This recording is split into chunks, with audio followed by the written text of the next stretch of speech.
Hi, this video is to show you how to transform the Recaro Young Sport Group 123 child car seat from Group 1 mode with the harness, which is suitable for children 9 to 18 kilos, into Group 2-3 mode, which is the high back booster mode, so when it's used with the adult seat belt, which is suitable for children weighing 15 to 36 kilograms, so approximately 4 to 12 years old, obviously depending on the child.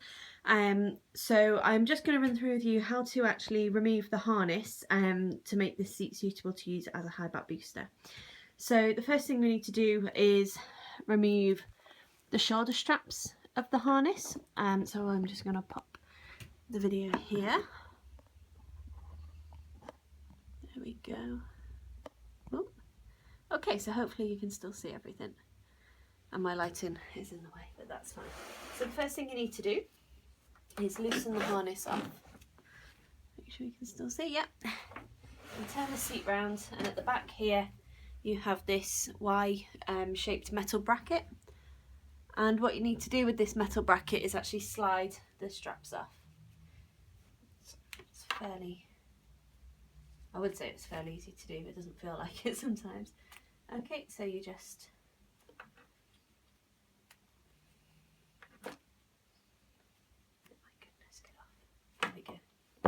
So they're off now, so these are now running loose. The next thing you need to do is lift the straps into their highest position. Now, if you are changing this seat from Group 1 mode into Group 2-3 mode, your straps should be on the highest position anyway as your child's grown. So if you haven't known about this, what you need to do is you pull this yellow plug out and lift this up. And as you can see, this bit here increases in height, and what that actually does on the other side, the actual harness increases in height as well. So if you find that your child is below 18 kilograms in weight, and actually by doing that they've got more room left in the harness, actually keep using the harness, because you can use the straps up until 18 kilograms. Although you can use a seatbelt from 15 kilograms, it's safer to use the harness for as long as you can do. However, so once you've got to that point, what you need to do is unscrew this bit here. There we go, and then you need to take this off, and then what you'll find is that the harness pads are attached here, so just slide them off. There we go, and that will come completely loose, so just pop that to one side. Put your screw back in because you don't want to lose that in case you ever want to put it back into Group 1 mode. That's that done. Turn the seat round.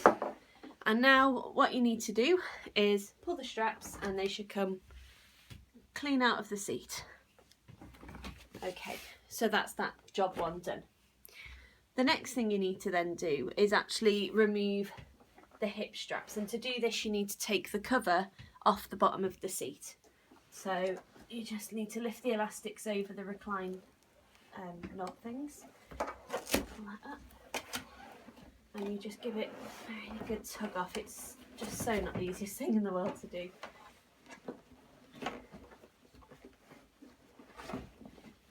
I personally find this seat actually quite difficult to adjust from Group 1 to Group 1-2-3. Group 1 to Group 2-3 mode. So personally for me, once I put it into this, I would never put it back unless I absolutely had to. So what you've got in here is another metal bracket, and I will just bring the camera down to show you that and make sure it's still recording, because I've done this about 4 times now and it's stopped recording. So you need to slide that off. Let's put that back. Okay, and you do this either side. So basically what you do is you slide the metal bracket off like so. So you see you have that, keep this bit safe. And then what you need to do with your strap, because this is now loose, if you can still see, you need to pull that out of the seat. Okay, so it's completely out, and put it out the cover. Now remember where that went, that bracket, because you're going to need that if you ever want to put the seat back. So what I'd actually do now, and what I am going to do, is I'm just going to reattach that so I don't lose it. because if you lose any of the parts of this seat as you are changing it, you can't use it again. As a Group 1 seat, so every part is essential. So just do it on the other side as well.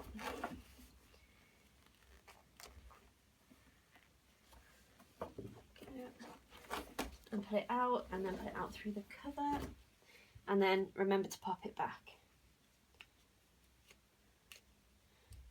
There we go.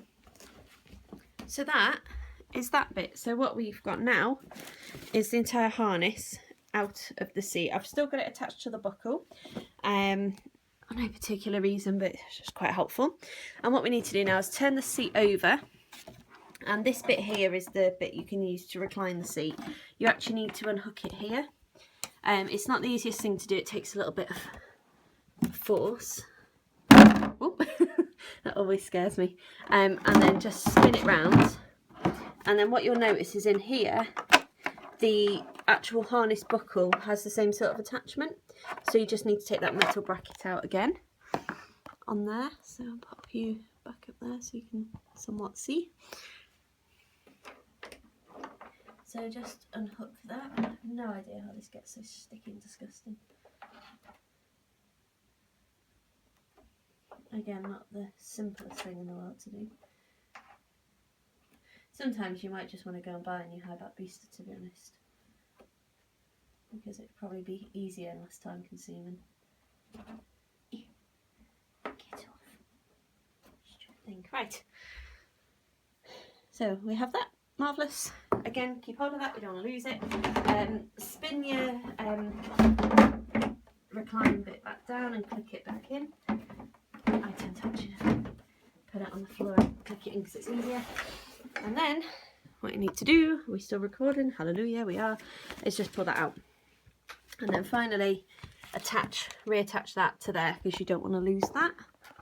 I do apologise for this video, but it's better to show you properly, so I just pop that back in.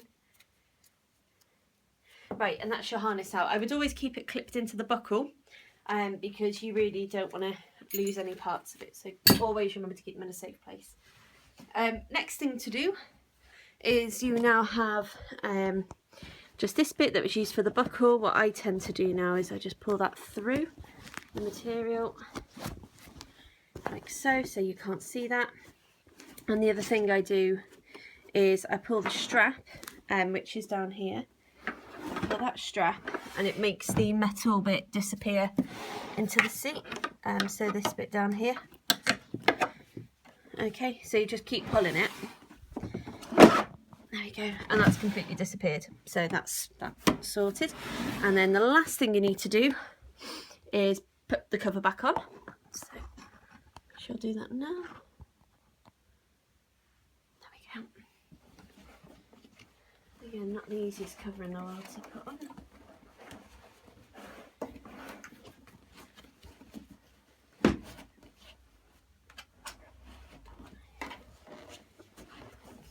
And just reattach it to the poppers, screw thingies, whatever you've got. And then finally, it's all good. And what I would do then with this tail thing is I would roll that back, roll it up. I'd of course do it neater than that. And pop it in there. Put that down. So that is now quite fabulously in Group 2-3 high back booster mode, which is lovely. What we do need to do is set the headrest. So this bit here that gives the side impact protection to the child's head, which is extremely important. It needs to be at the right height for your child. So to change that height, particularly if you've got a taller little one, so the not so little one.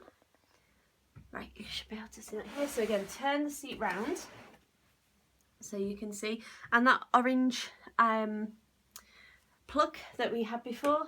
So now if you pull that out, don't track your fingers. You can actually lift this all the way up.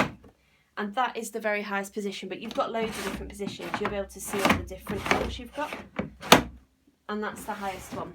So as you can see with this, oh God, it goes really tall. That's quite a tall child that can fit in there. And I'm only just too big for this seat.